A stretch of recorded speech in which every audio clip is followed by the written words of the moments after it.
So think that your client is using 10 technologies, let's say Oracle, SAP, Salesforce.com, other SharePoint technologies, middlewares, okay, EDI technologies. All there are 10 different applications in our client's uh, system architecture.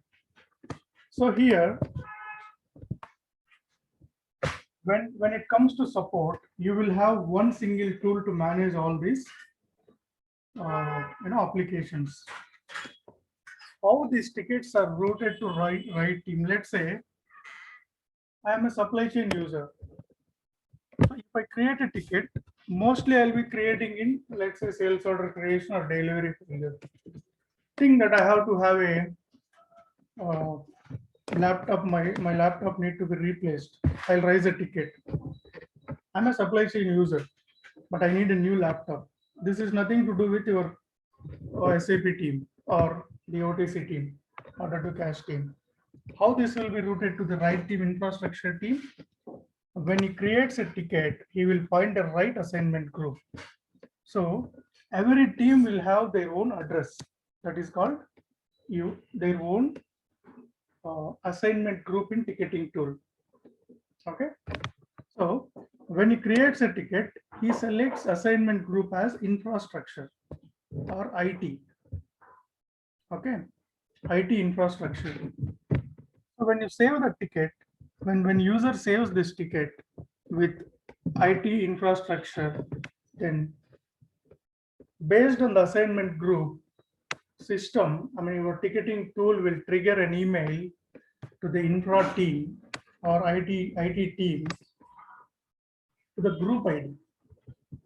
Let's say group ID, not to the individual. It triggers an email to group ID. Let's say IT team is it got around 10 people, 10 resources. Mail will be sent to all these 10 resources. Then their lead or the resource, after seeing this mail, he'll log into the ticketing tool. He'll log into the ticketing tool. Then he'll assign it to the a resource. Let's say laptop need to be replaced. So Gopi is a system engineer. So Gopi will handle all laptop replacement tickets. Then IT, let's say the admin team, the IT infrastructure team lead will assign this ticket to Gopi because he's the right resource to handle it. So this is how, when a user creates a ticket, he will specify assignment group, okay, to which this belongs to. Maybe a supply chain user, but the ticket, the issue is with laptop, correct? Let's say now he is working on creating deliveries and there is an error in delivery creation. He is expecting 10 deliveries to create today, but there are all 10 are not created. Only 5 are created. That means there are issues with 5 sales orders. Then he raises a ticket, and when he raises a ticket, he will specify saying that deliveries are not created in so and so shipping point or plant. He'll list out all the sales orders which are failed to create delivery. Okay. Then he will also take a screenshot of the error, attach it to the ticket, then he will save it.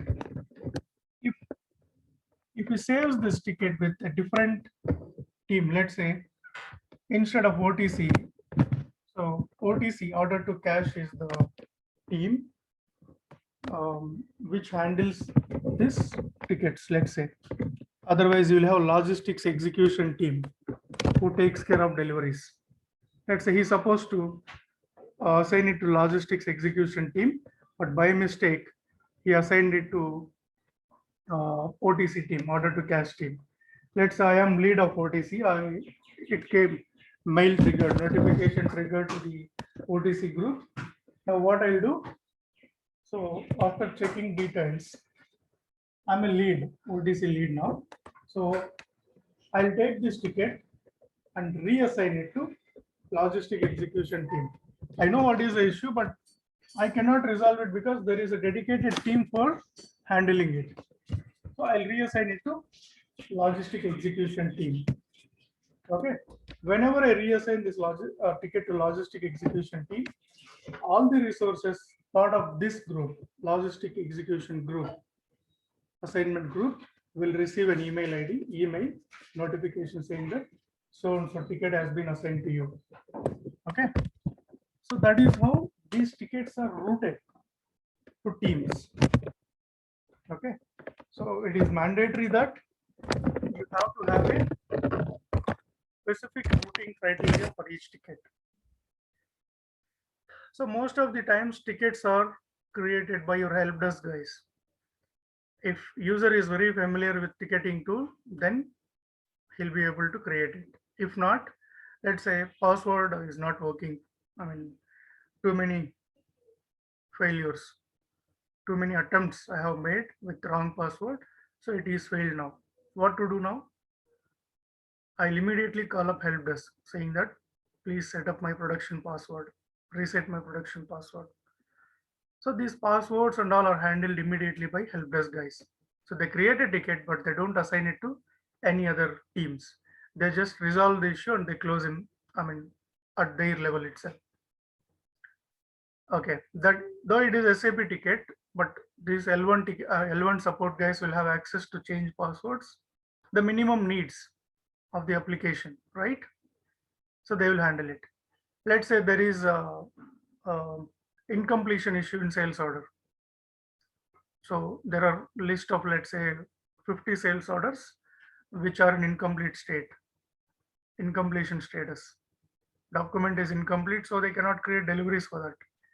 So at the end of the month, this OTC sales manager, let's say sales guy in a sales office or sales office, he took out all incompletion orders, list of incompletion orders.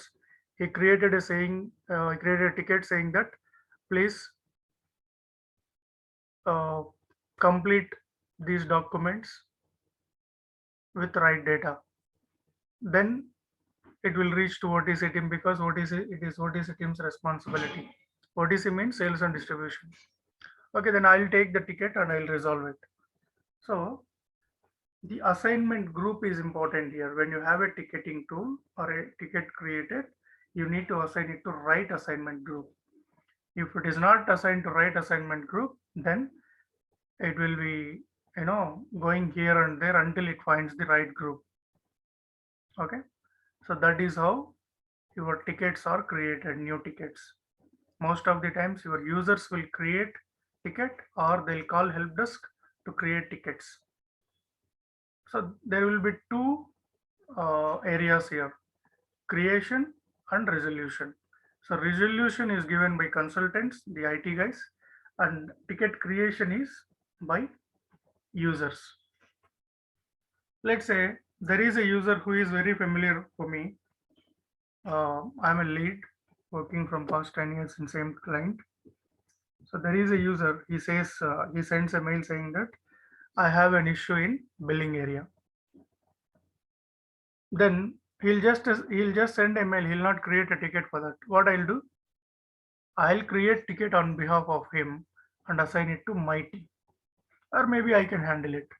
It does not thumb rule that only user has to create ticket. No, you can also create, but the user name will be, the one who, send the email. Okay. So this is how you monitor and work on tickets. Let's say one more update here. It is not a thumb rule that only one guy has to assign tickets. So I'm a OTC lead, as I said earlier, OTC lead now. So when I log in system in the morning at 9 o'clock, I found that there are 10 tickets created overnight. So I'll quickly assign it to the resources. I know my team members who is strong in their expertise areas, right? their strong areas.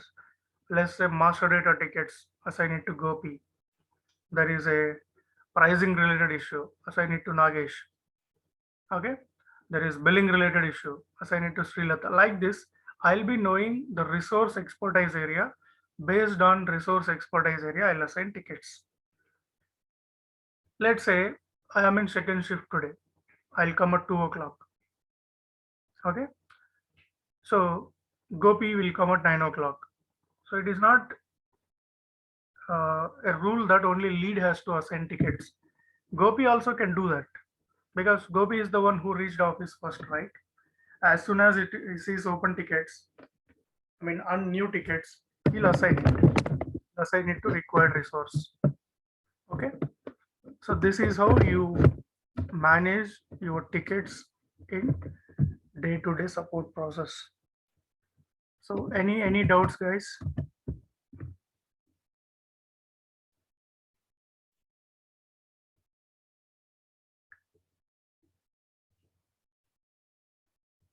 Okay, so in this ticketing process, we will talk about these 10 tickets at the end. Okay, so with that, this ServiceNow and SMT, I have SMT, ticketing tool documentation. I'll send it. So whoever need this uh, documentation, please send your emails to me, email IDs. I'll just forward it today by EOD. Okay, with that you can understand how this ticketing tool works exactly. Okay, so with this we will end this session. Thank you, guys. So new batch, guys, just I'm just ending this call now. Please rejoin again. Okay,